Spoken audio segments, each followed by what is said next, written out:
Okay, hi. My name is Austin Sherman. I'm a senior here at UF, political science major with a minor in leadership, which I was lucky enough to finish last semester. Hi, Tony or whoever's watching. Miss you guys in class. Um, so I guess talking with Kyle, we want to talk about policy. Pretty much policy, in my opinion, is set forth by the government. It kind of controls everyday life, whether it's policy that's regulatory or policy that's social.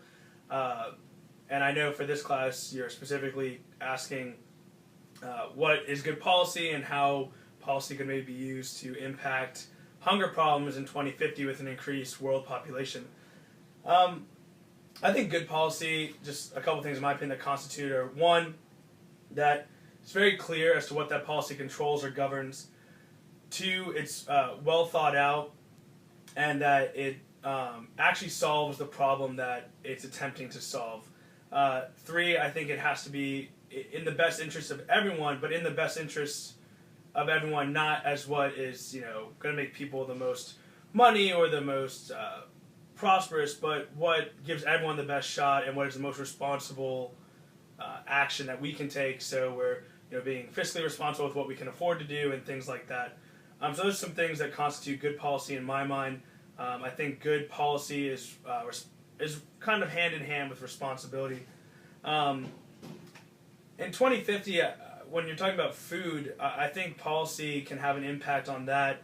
And I think that the policy that we're probably going to see in the future is much more food regulation, and whether that is in the most extreme, whether that's a rationing system set forth by the government. A lot of communist countries in the past have done rationing systems, which wouldn't be popular here in America, but it's probably something we'd see around the world.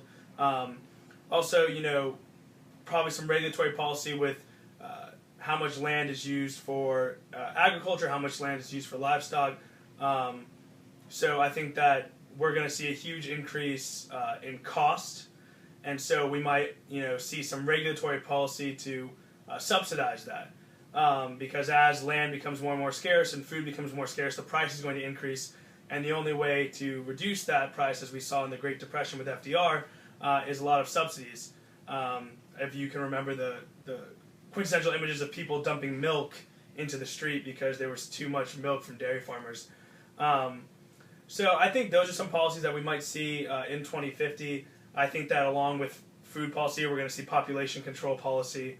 And I think as we move into a more crowded world, we'll probably see more of a bigger government and more control.